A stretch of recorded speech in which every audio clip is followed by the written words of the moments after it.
A warm welcome to all of you to yet another action packed episode of our video interview series, Simplifying MarTech, where we are going to have a conversation with some of the leading figures in the digital marketing space.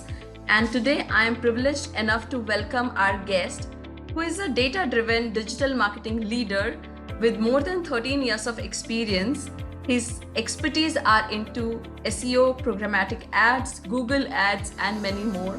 He has won many applauds in his illustrious career, like winner of Young Digital Marketer of the Year, Best Search Marketing Campaign Award, Best Digital Marketing Award from World Marketing Congress.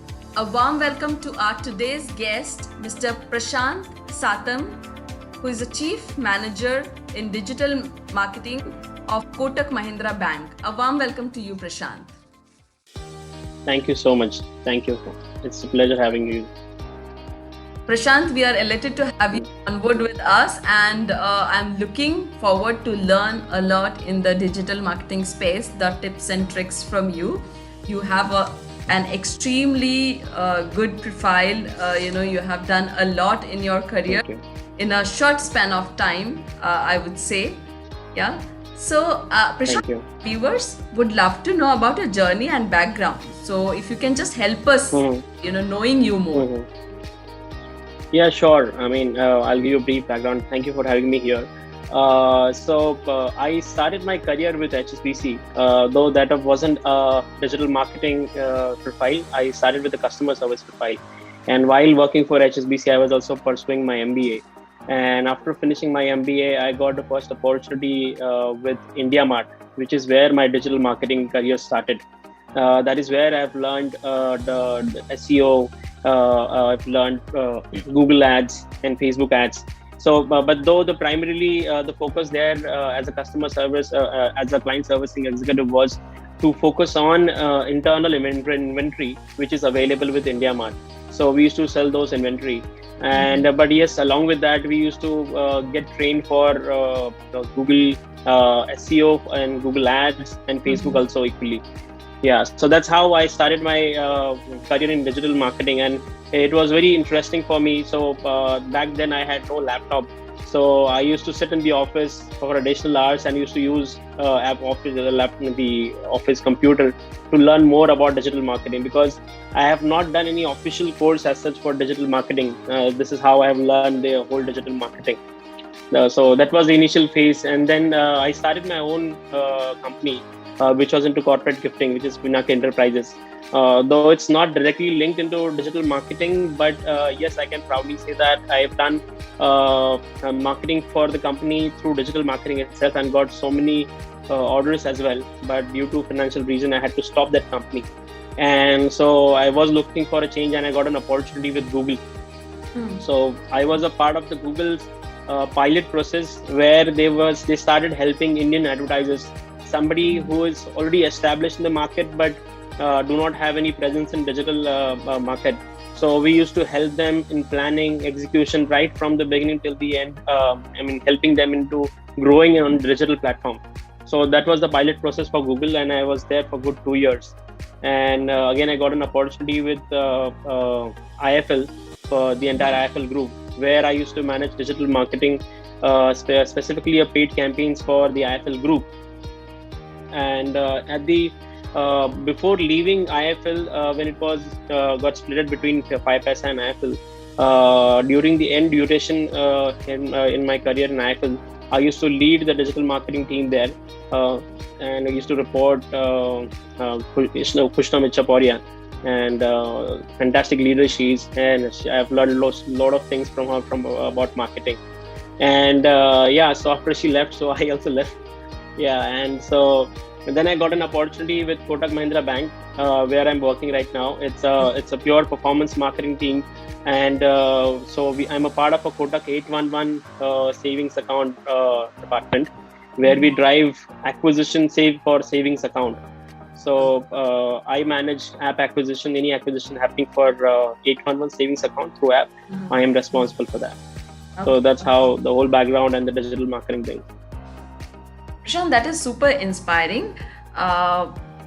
Learning on the job, learning from the experience is something what you have actually experienced in your whole career.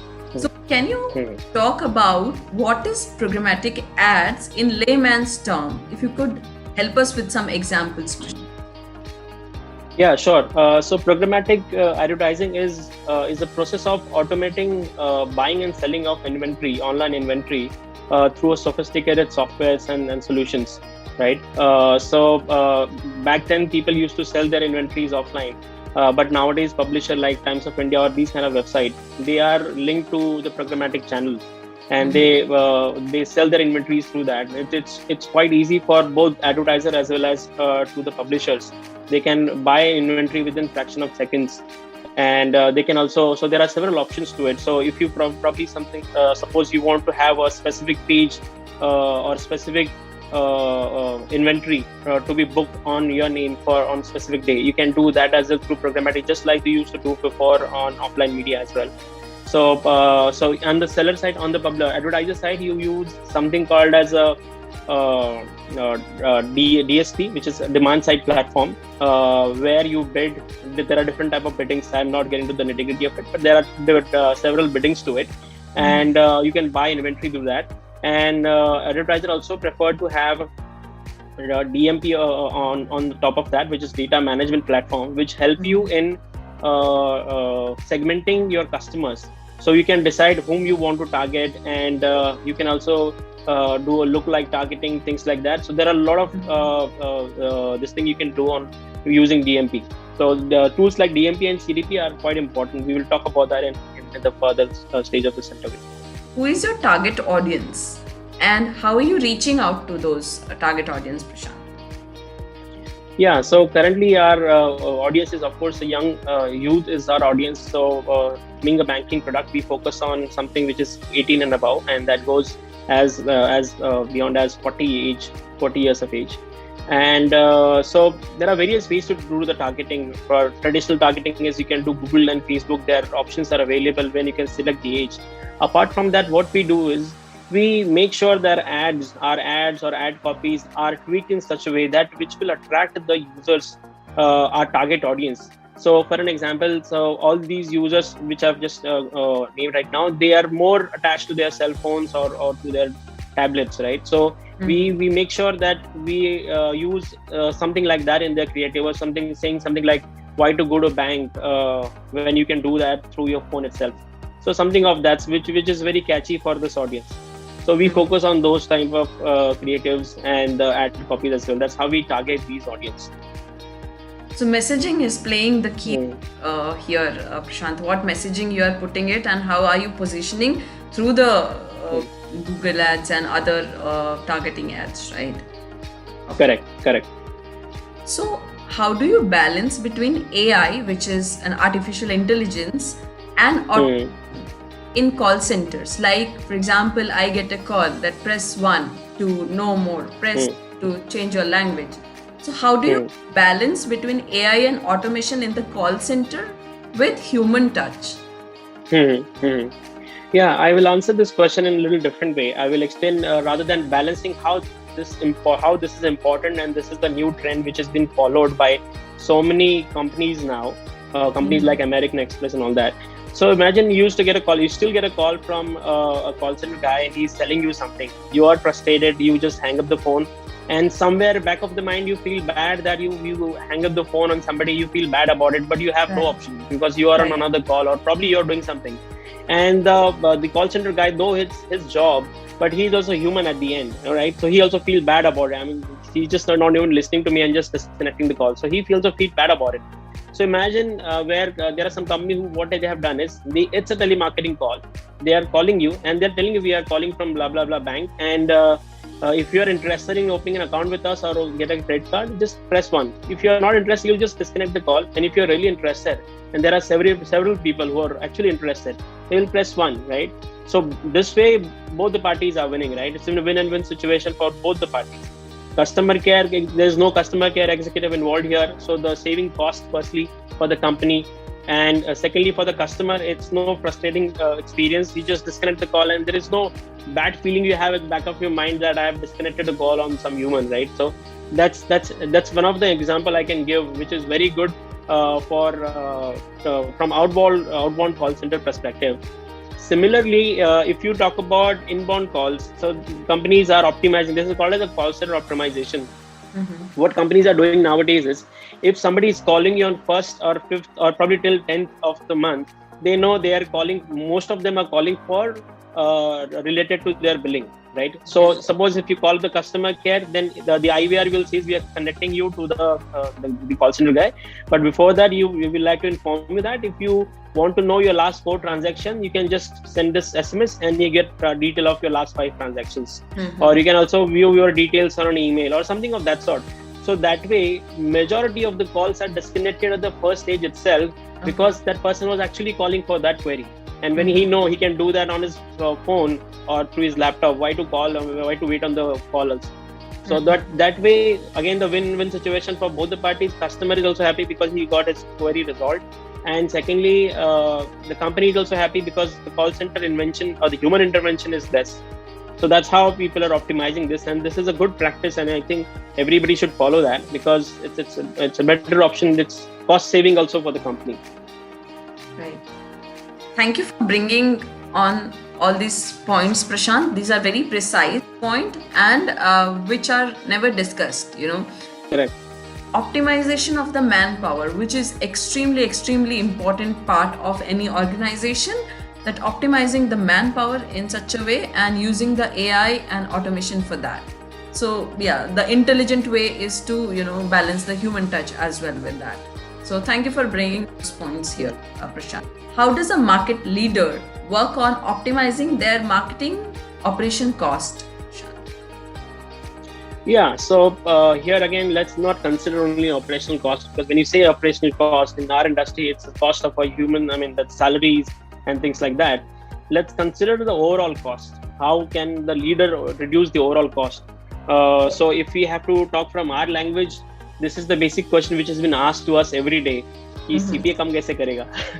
So cost per acquisition, it is very important, and all the leaders want an answer, or all the management want an answer. How do you reduce the CPA, cost per acquisition, or the cost to the company, right, for that specific thing acquired or specific customer acquired?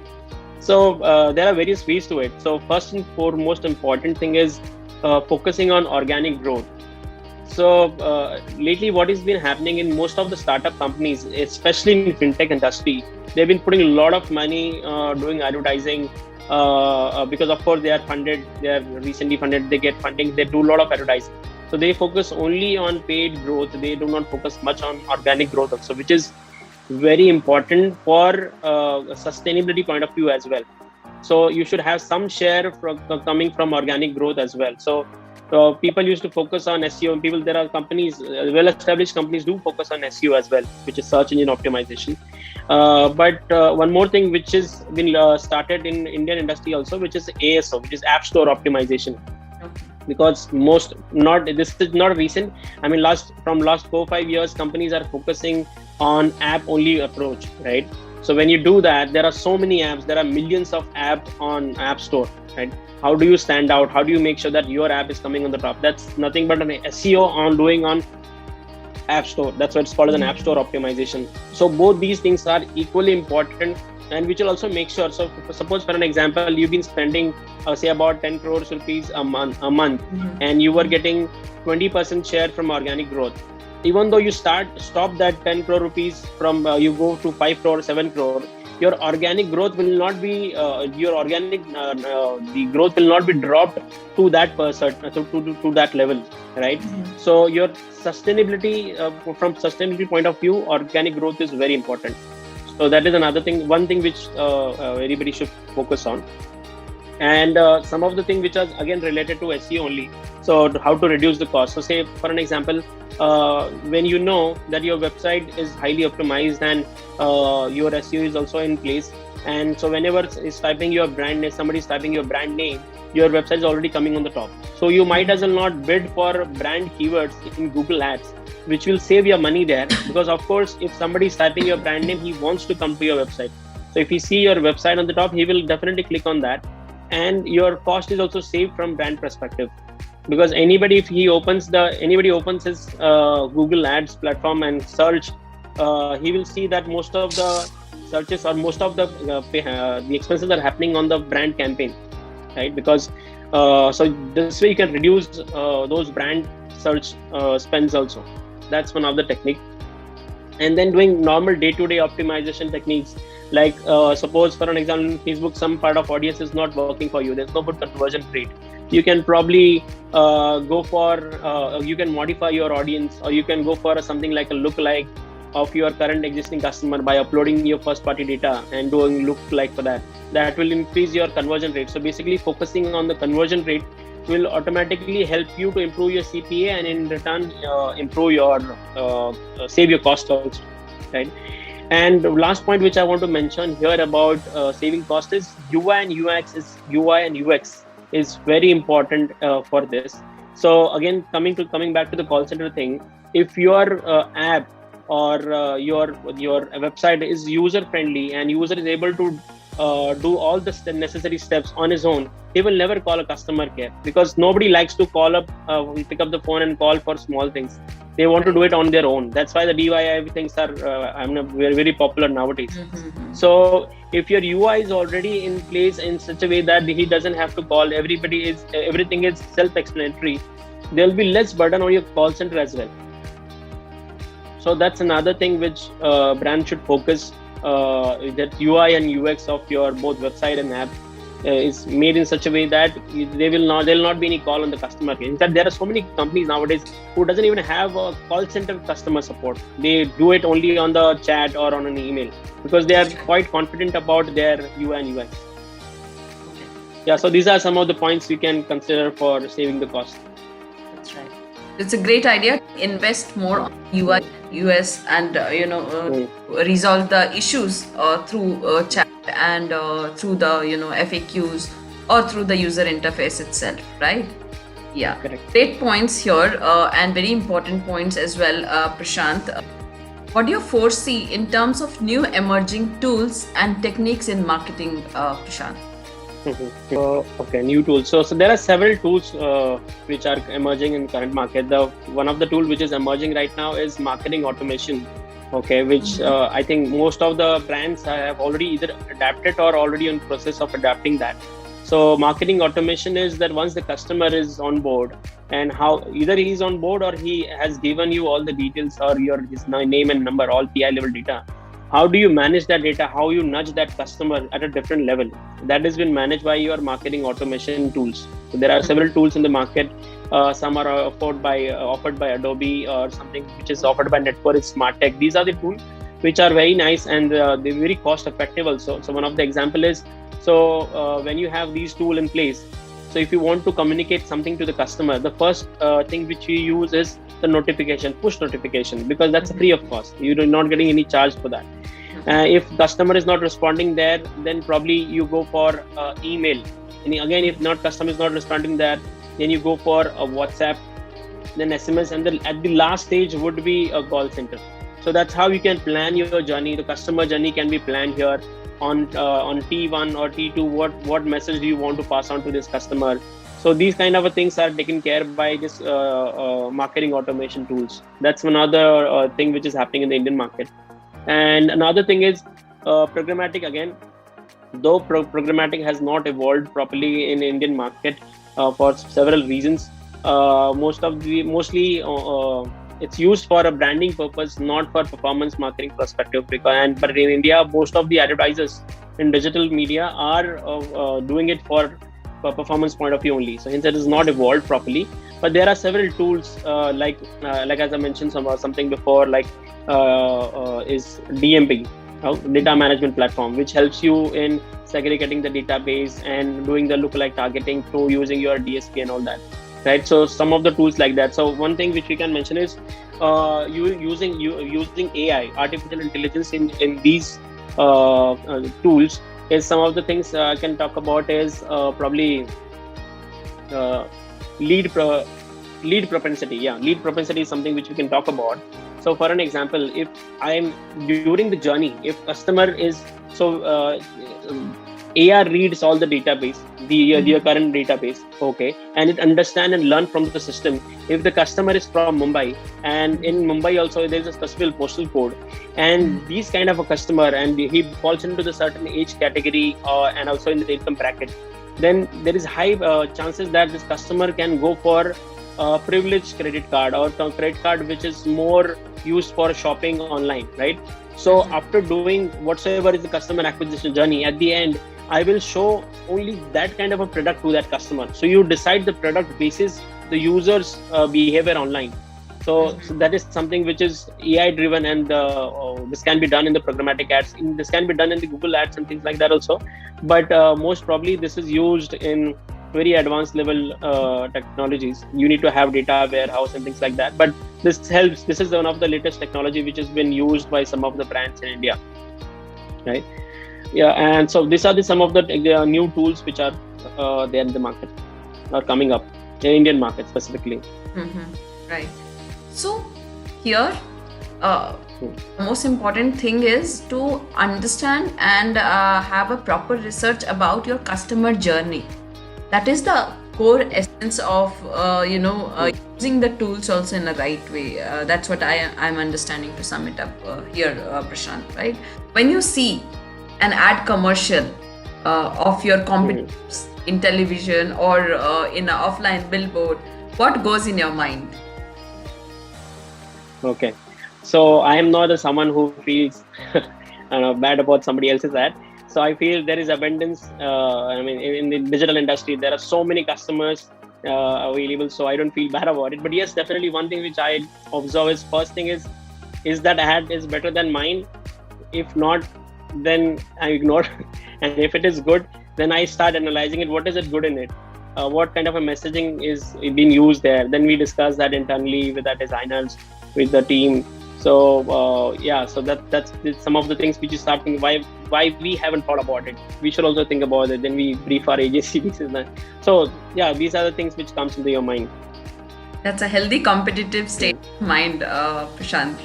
What would be a marketing survival toolkit that you would like to recommend to the aspiring brand managers and startup owners and business owners, Prashant?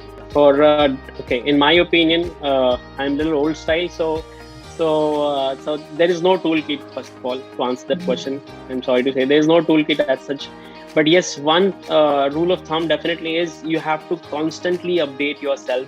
You'll have to update, because in digital marketing, things are changing every day, every month. Things are changing. There is some new update coming every day, so you have to constantly update yourself. So what happens, sometimes there are few products which are there in US or European market, but not there in India. But so somebody who is updated himself, he can go and grab that opportunity immediately. So you have to update yourself every time, that what's happening in the market. That's the most important thing, I would say, in digital marketing. So a lifelong learning and constantly an upgradation of yourself is must in marketing. So with that, now Prashant, we are moving to a very interesting section, which is the rapid fire round, and you need to answer in either one word or as minimum as possible. Try my best. Yes. So tell me something about yourself which nobody knows about you. This is something recent. I don't know. I'm building robots. So small one, but probably I'm doing that. Yeah. It's such an interesting subject, to do something new, robotics and all. Describe yourself in 3 words. I'm the best. Oh, nice. So who is the social media influencers who is just absolutely killing it right now, according to you, Prashant? So my personal favorite is from US. He is Jerry Rig everything. So he give phone and all the electronic gadgets review. Okay. So he's nailing it. Yeah, he's building his own Hummer. So this guy is amazing. Awesome. If you could go anywhere in the world, where would you go and why? Canada. And why? Because I always wanted to go there. It was my childhood dream. Me and my friends, we planned to go to Canada and settle there. But yeah, so that's why I want to go to That's Canada. your nostalgic dream. Yeah, Who is your favorite superhero? Captain America. Oh. Hmm. What is your favorite hobby? Gaming. I related because the moment you said, robots and gaming, so quite relatable here. What is one thing that annoys you the most? Okay, this is quite creepy to say that, but when someone is making munching noises while eating, I hate it. Okay, right. That happens. Few things are you cannot take it. So, what is one thing that every online brand should do? Focus on customer experience. Right, that's the bottom line. One book or podcast you would like to recommend the marketers? Book would be Good to Great, which I'm also started reading. I will be finishing soon. And another is there is one YouTube channel which is called as a Growth Tribe. I always follow them. They always have a Growth latest Tribe. trend. Okay. Growth Tribe, yeah. Okay. Nice. Yeah. So with that, we are now out of the rapid fire zone. So, Prashant, what is your message to the startup leaders and to the aspiring marketers in terms of the digital marketing side? Yeah, so my message would be again the same thing, constantly updating yourself. Though you do digital marketing course or not, that doesn't matter, but you should constantly update yourself with the latest trend available in the market. And sometimes, yes, like the way I've learned from my experience in the company itself, I've done the digital marketing, but it's not possible for everybody. Everybody doesn't get that kind of an opportunity. I was lucky enough to get that opportunity. But even if you don't get that, you should read stuff, and that should suffice. Okay, somebody has given me also an opportunity to lead that role without having prior experience, but with after looking at my zeal and after looking at my knowledge, may be a bookish knowledge, but yes, I have read that and had understanding how that worked, and then somebody gave me that opportunity. So I was lucky enough I got that opportunity. But yes, you will also get the similar opportunity, but you have to update yourself. That's very, very important in this industry. An opportunity comes to those who value it and who is ready for it. So it's super inspiring to know about you, Prashant, in person, about your marketing skills, expertise. Thank you for bringing all the nitty-gritty points, small points in the platform here. It is going to add a lot of value to the aspiring managers, brand managers, marketing managers, agencies who are going to see the video afterwards. So yeah, thank you for coming on board with us. And it was incredible talking to you here, Prashant. It was a real life experience which you have shared with us.